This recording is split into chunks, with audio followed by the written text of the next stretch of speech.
Welcome to the Standard Deviations podcast, presented by Orion Advisor Solutions and hosted by Dr. Daniel Crosby, Orion's Chief Behavioral Officer and New York Times best-selling author. Each week, Dr. Crosby interviews a fascinating new guest on a range of compelling topics, from literature to psychology to financial wellness. To learn more about Dr. Crosby's behavioral finance work at Orion, visit www.orion.com. Hello, listeners. Before we get started this week, I want to tell you about an exciting new development that we've been working on at Orion. If you go to orion.com/behavioral-finance, you will get access to a white paper and more information about a new risk tolerance questionnaire that we've developed that incorporates elements of behavioral finance into it. That's orion.com/behavioral-finance. Thanks and enjoy this week's episode.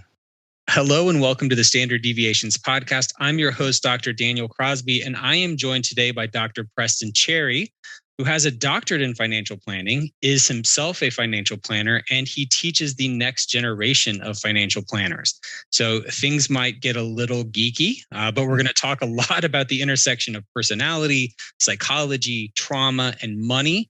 And I promise you're going to learn a ton from Dr. Cherry. So welcome to the show, sir. Dr. Crosby, thank you for having me. Doctor.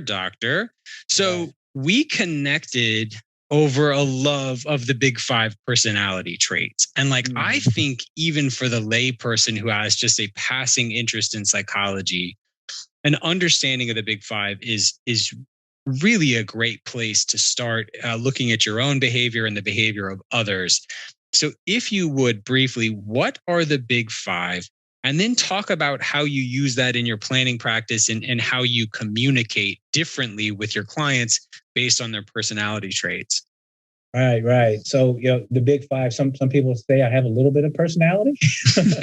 So I got lucky in pursuit of the PhD, and we were looking for a topic, and I kind of pulled mine out of a rabbit hat. So the forces were with me. So the big five, they describe uniquely, who we are. They uniquely how we make decisions, how we think, how we feel, how we behave. And, they're commonly referred to as the big five or the ocean trait, openness to experience. We got conscientiousness, extroversion. We have neuroticism and agreeableness. So those are the big five. And they have their own different descriptions. So it's a lexical-based framework, and they're just words describing the domains, and they're words. We understand them when we describe them, basically. So I promised folks it was going to get geeky, and it got geeky fast. So you talked about a lexical-based framework. So these big five were derived through multiple streams of research simultaneously. They had sort of a multiple simultaneous discoveries at different parts of the globe. And they did derive these lexically, but explain to the layperson how we arrived at these big five. Right. So actually, going back almost 60, 70 years, I actually had a timeline and a presentation about this. But, it started off with thousands of words and really started dwindling down to these about, 40 words, because we have 5 words that are the domains, and then we have the characteristics, so to speak, that are kind of descriptive in nature. And these are about, 25, 30 words in nature. And then we have another column that are supporting those words, or the adjectives, so to speak. All right. So you got about 50 words, so somewhere around there, 50, 55 words. But that was drilled down from 10,000 words. In the 70s, it got drilled down to, say, 35 words. And we use this thing called, factor analysis, so to speak. All right. But it really started with it's kind of like describing a barbecue. It's like, okay, if you asked a group of 5,000 people to describe what a barbecue is, a backyard barbecue, all right, you would have these words that people would use.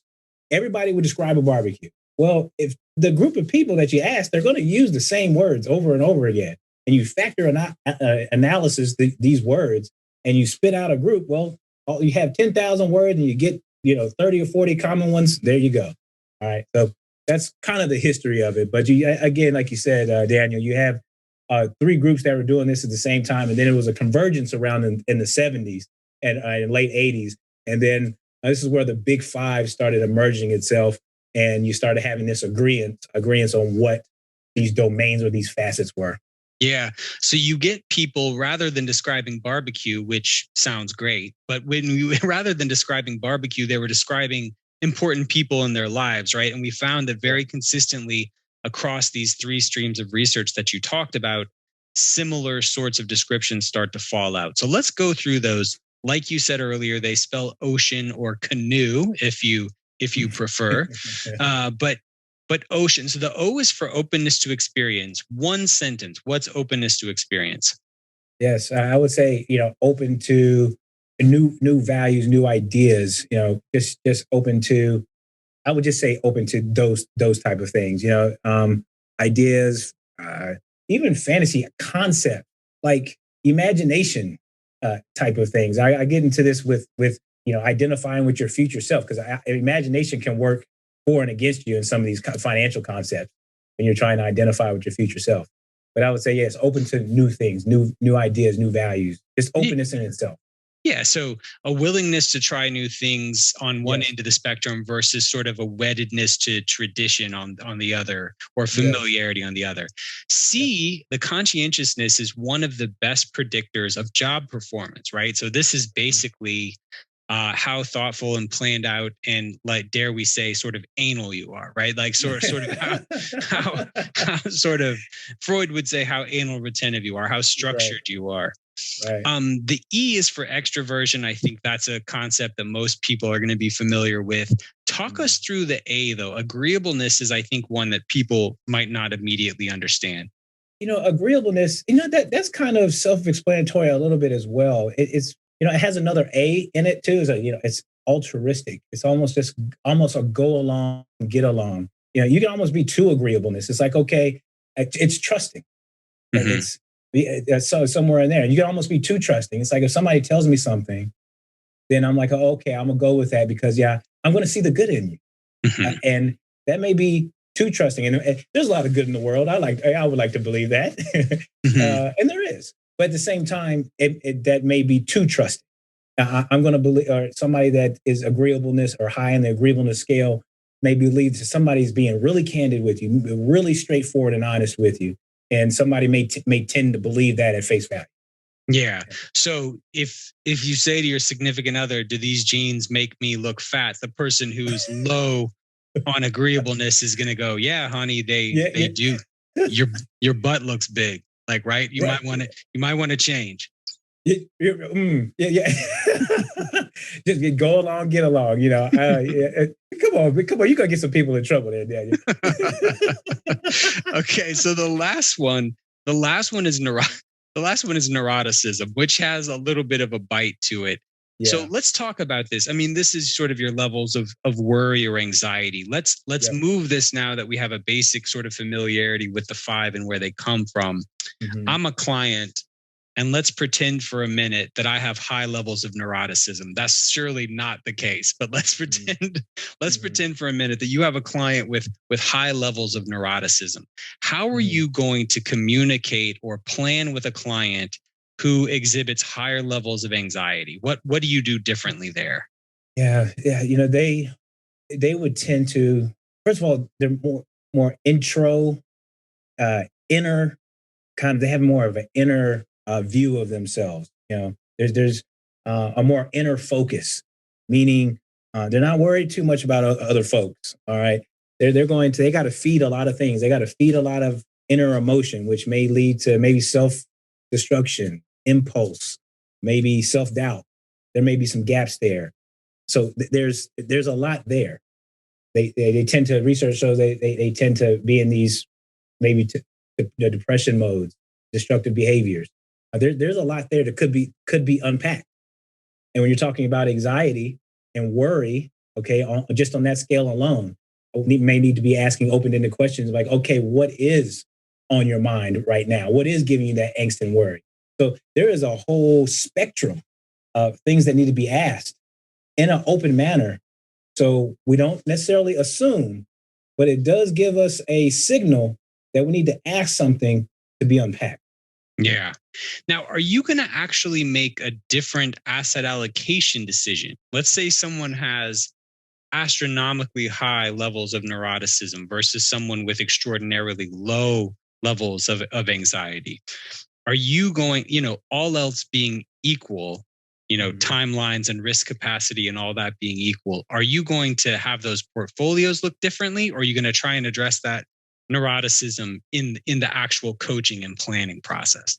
Yeah, if someone is, just for an example, if somebody is practicing impulse or self-destructive behaviors or somewhere around that realm, okay, I mean, let's just say we discovered that, okay, then I don't know, that may be impulse trading, that may be just highly reactive, checking your portfolio all the time. Okay, those may spill over into destructive behaviors that don't align with long-term goals. Okay, we may need to address that. We may need to ask, okay, Mr. and Mrs. Client, I saw these, these trades in the account, and you shared with me that your long-term goals are this or that, or even your goals are this or that. This doesn't align. Can you share with me what these were all about, and unpack this for me? Well, how did you feel about it? What inspired them, and how does that match with what you'd like to do, in your household? So those are some of the things that how I would address that. Yeah. So let's shift our focus a little bit now. We come from different worlds that, have some overlap on the Venn diagram, right? You're a doctor of financial planning. I'm a doctor of psychology. I was taught in my training as a clinician, right? So I was taught in sort of the classic clinical style to be more or less a blank slate, right? That's a one-way exchange of information, right? The client's telling you about their deepest, darkest secrets and sort of every, dusty corner of their life. And you are telling them nothing, nothing about who you are. I mean, we were even really sort of in some cases instructed not to have pictures up of loved ones or, things that we've done. How do you think about this in a planning context? Because I know you're one who talks a lot about authenticity and transparency as an advisor. How do you think about that? How can we be authentic and transparent without making it about us? Because I think that was the fear for us as clinicians, that this would become our own therapy, or that the focus would be drawn from the client. How do you sort of balance those two things? Yeah, clinical therapy is a little different from, say, a money psychology kind of money therapy type of thing. All right, clinical therapy is, you're addressing a very serious issue that needs to have a process of it is a clinical issue where somebody's on the other side of the table, and there needs to be some focus on that with a medical process for sure. Okay. And that's what you're kind of alluding to. Whereas, when you're using therapy like tools, as far as when you're talking about financial therapy is concerned, inside of a financial planning process. All right. This is where you're getting into like the money psychology. All right. Now we're talking about having a relatable, relationship between your planner and the client, and, trying to bring out or trying to elevate or discover a trusting process, and you're also trying to bring out discussions and stories from the client. And one of those things is exchanging, building a relationship. And one of those things is you're sharing a narrative story. All right. So when you're walking into an office, or the client is doing their due diligence on you, it's just not checking the ADV or or any of that. So that story sharing process from the advisor or the planner is on the front side. Okay. So they're like, oh, okay, I may be able to work with that particular planner because I like that particular planner's philosophy. I get where they're coming. I get their perspective. I get that. So it's connective in nature. All right. Also, too, now when you're inside and you're actually asking the questions inside of the process, right? Yeah, absolutely. You want to hear them. You want to hear and take what they're sharing with you. Absolutely. Now, getting back to what you asked too about being a blank slate. during that process where they're sharing, there are times when there are times, and this happens organically, to where a client or a person may get to a point to where they need you to acknowledge that you understand what they're saying. Mm-hmm. And you may need to do a quick self-disclose and tell a quick story in order to make that bond. And we've all been there, to where you're telling the story and you're doing a share, and you don't know how deep that you can go with that other person. And you're looking at that person, you're like, does this person actually understand what I'm saying? And that person may share something, and you'd be like, okay, all right, that person got it, right? So you just have to have an exit strategy in order to get the light back on that person, so they can get back to sharing their story. Does that make sense? It does make sense. I have a friend and a mentor who was actually a spy, and he was a spy for the government, for the U.S. government, and then went on to found a corporate espionage business. And one of the ways that they got people to talk, one of the things they're trying to do is get executives basically to spill secrets and stuff about the rollout of the next cable package or the pricing structure of the whatever, the dandruff shampoo. He has all kinds of wild stories. But one of the things they exploited was this human tendency to quid pro quo, right? Like you tell me a little bit about your life, and now it's very natural for me to tell you a little bit about my life. But I do think it is a bit of a fine line, right? A couple years back, my wife lost her sister. My sister-in-law passed away, and there would be people that would come up and say, well, I lost a loved one too. And there were times when that was sort of a brief acknowledgement of a shared pain that, allowed them to sort of move on. And then there were other times when it became sort of clear that it was unresolved pain in that person, and they made it about them, right? So it can be used to connect. It can be used to connect and open people up, but I think it can also distract. So I just think we need to have this tape kind of running in the back of our heads. Is this still about the client? Are we still making this about them? Because I do think it's useful. I do think it's useful. So one of the words, even, I'm old now. I think I graduated, like 13 years ago. But one of the words that I think has come into the public consciousness currently in a way that it wasn't when I was a newly minted PhD was trauma. And so I think trauma is something we're talking a lot about now. And you talk about trauma in your practice, and you actually use life and money stories to sort of flush out traumas. So talk to me about this, how you use these life and money stories to elicit stories of trauma. And then what do you do with that once it's been elicited? Right. One of my mantras is life, money, balance. And one of the things is you actually have to have lived an experience in order to understand a transformative pivot point. And it's I didn't know there was a theory because we're getting kind of geeky, right? Mm-hmm. I didn't know there was a theory that it kind of reflected this, the trans theoretical model of change and the stages of change. And I wrote, before I knew what that was, I wrote this thing called the your ah moment, which is AAA, which is admit where you are, acknowledge your feelings about that, and take action. Okay. And when this process happens and you admit where you are with a particular feeling, admit that you actually want to change. That's really big. Okay. And then acknowledging your feelings about that's where that potential maybe trauma is there. It could be shame, could be guilt.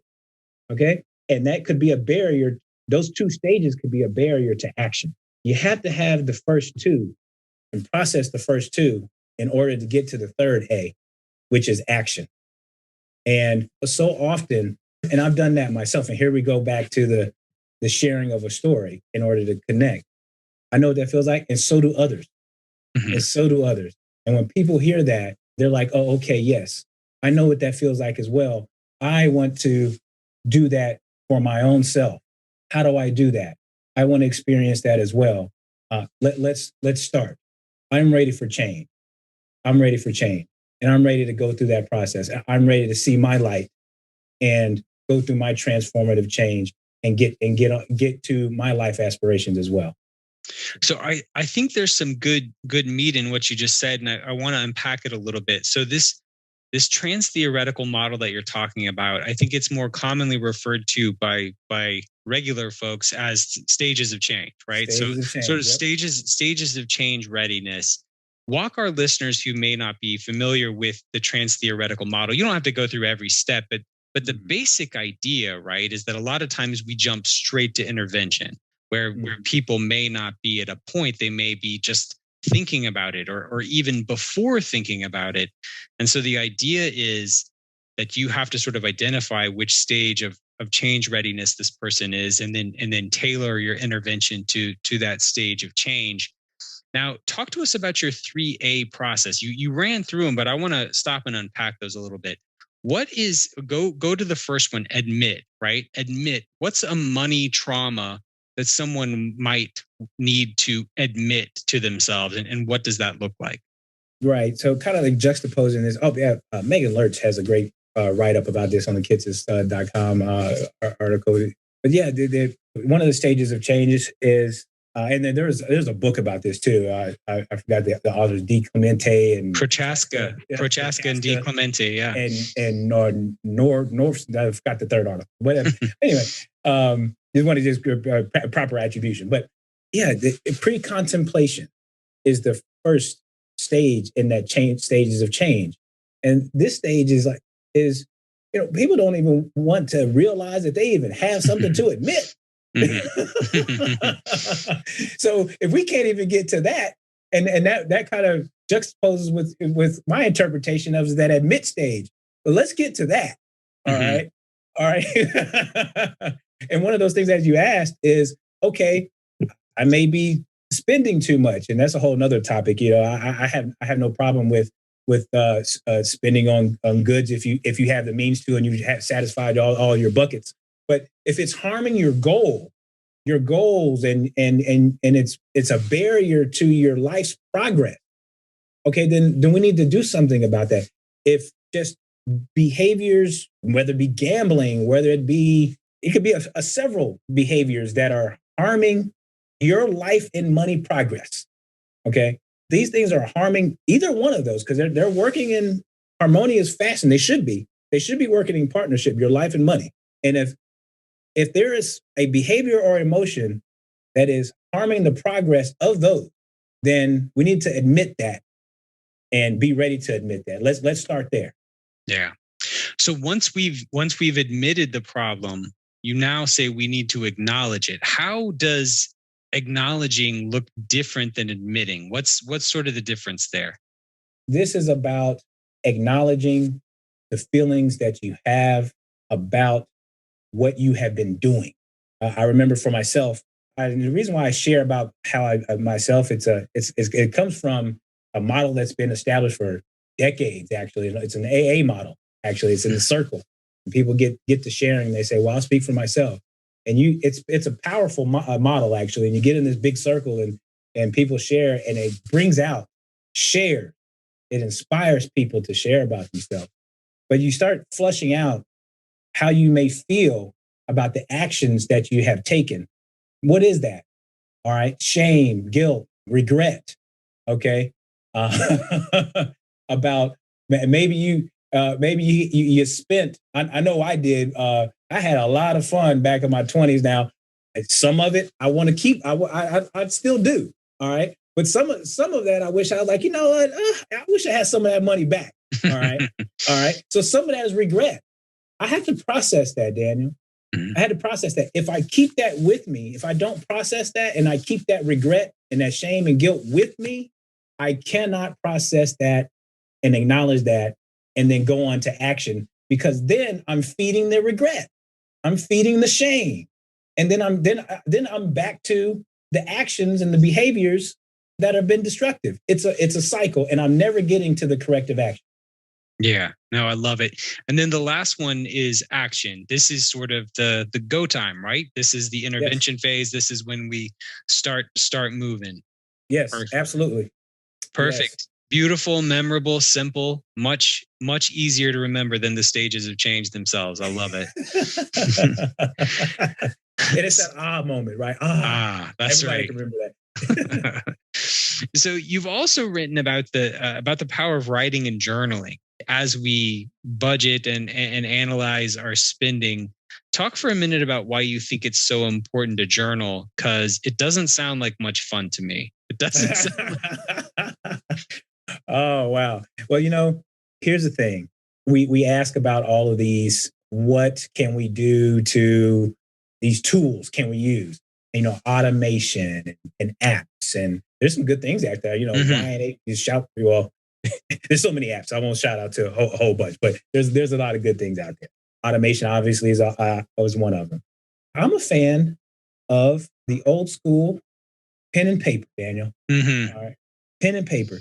What is the most beautiful thing about pen and paper is you get to be one with your thoughts, and it takes time to do in silence. Meditation. Okay, we're hearing about all these new things when we're reading the books now, and people are making their book recommendations and what to do, right? And whatever you may call it, we've been doing them for a long time. Scribe, we're fine. It's been doing it a long time. Or, writing and whatnot, being one with your thoughts and whatever you like to call it. And this is what writing is. Again, we're back on process and thinking that out. What did that mean to you? What were you thinking at that moment? Talking to yourself. You get to reflect. You get to write what you would like to do differently. You get to write what you aspire to do. You get to actually maybe change that moment in time and say, if I knew then what I know now, I would have done this event differently. When you're writing a letter to your family, whomever it may be, or a friend, isn't it it has a little bit more love in it, right? Because you took time and thought to write it. It's different than a text, is it not? Yeah. It's different than because you sat and time. It's our most valuable asset, having that connective process and thinking that out. I think about two things when you talk about journaling, which doesn't sound fun, but it is powerful. So I want to make that distinction. I think about two things. Research I did for the behavioral investor looked at investors' memories of their performance, right? So they would ask people, hey, how did you do? And then they would compare it to their actual performance. And there was effectively no correlation between self-reported performance and actual performance. I mean, it was a quote, indistinguishable from zero. People had no idea how they had done. So we misremember money stuff all the time. Like, I think we remember ourselves as being more in control, more sort of pious, more sticking to a budget, and all this other stuff. We sort of give ourselves passes on stuff that slips through the cracks. The other thing is, I had a previous guest, Michael Batnick, on, who talked about his days as sort of a day trader. And he was like, if I had not had my journal there, he kept a journal while he was trading of his reasons for doing things like shorting Amazon, really, really dumb stuff we know now with 2020 hindsight. But he's like, if it had not been my own writing, I would have never believed that I thought this, right? Like, I would have never believed that I thought there was a time that I should short Amazon, but there it was, staring me back in the face. So we're sort of wired to misremember our money journey. And so I think that writing it down is a powerful and simple and cheap way to improve our behavior. And if I could give an example, the Clonces, Brad and Ted and Rick Kaler, one of my great friends or good friends, good friends and mentor.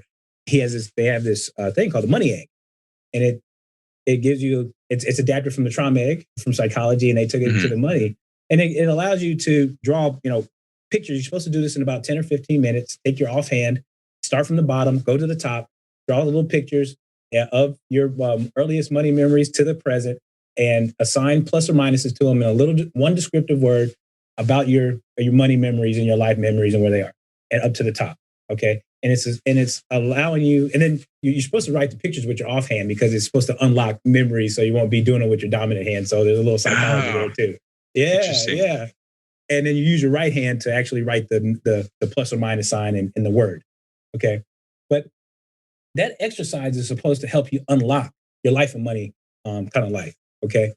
And reflecting on that is very powerful because you get to say, okay, what did I learn about myself? What did I learn about my biography? What are the lessons? Okay. And it kind of says, okay, what do I want to do different? What did I experience? And what did it take me back to? Okay. What do I not want to feel again? What do I want to feel better? What did I like what are those happy moments that I want to elevate? Mm-hmm. Okay. That's a powerful exercise. And I'll share I've seen that be transformative in people. And then as I saw Kinder say a few days ago, he was like, and I've said this myself before I even knew of all these frameworks, which is you have to have lived your why. I said this the other day. You have to have lived your why before you kind of know your why. That's what makes it powerful. Therein lies, we're back at the story, Daniel. If you've lived your why, people feel that. And I can share with you that there was what unlocked this transformative nature about this journaling and all these experiences is concerned. And what you mentioned is going back is there's these letters, like you said. I have some. And going back and seeing that dysfunction at a period of time in my life where my life and money not going in the right direction, and I did not feel good, that unlocked the light of unification of both of those things. And wow, powerful, transformative moment. Perfect. So when you talk about living your why, is this sort of a vote for just like getting out there and living life? And, there's this idea that like happiness can't be pursued, that like happiness ensues from doing good things, like happiness ensues. But if you go out and try and grab at it, it's elusive. Is that what you're saying about the why? Help me out with that piece. No, what I'm saying is that life itself is I'm not saying anything deep here, which is a journey. It is, as we know, is not linear. And if these aggregate experiences, if you bundle them up and say, okay, with all of these experiences, this spectrum of experiences, okay, what is that life aspiration that I want to achieve? Okay. And why am I not there? And what can I use? What can I use this previous spectrum in order to do to get where I want to go? Mm-hmm. Okay. That's what I'm talking about. That's what I'm talking about. So it adds, it gives you that power, that perspective. And that's why living your why. Don't just know your why, have lived it. There's a difference. Yeah. That's powerful. So Preston, if people want to learn more about your work, right? If you're a content creator yourself, you wear many hats. If people want to follow your professional journey, where can my listeners keep track of you online? Yes. Twitter, Dr. Preston D. Cherry, or Dr. Preston Cherry on Twitter, LinkedIn, same handle, and on my blog, concurrentfp.com. Dr. Cherry, you've been wonderful. Thank you so much for all the wisdom you've shared with us today, sir. Thank you for having me, Daniel. Great seeing you and talking to you. Thanks for tuning in to Standard Deviations. If you can't wait till next week for more behavioral finance insights, visit www.orion.com. All opinions expressed by Dr. Daniel Crosby and podcast guests are solely their own opinions and do not reflect the opinion of or endorsement by Orion and its affiliates, subsidiaries, and employees.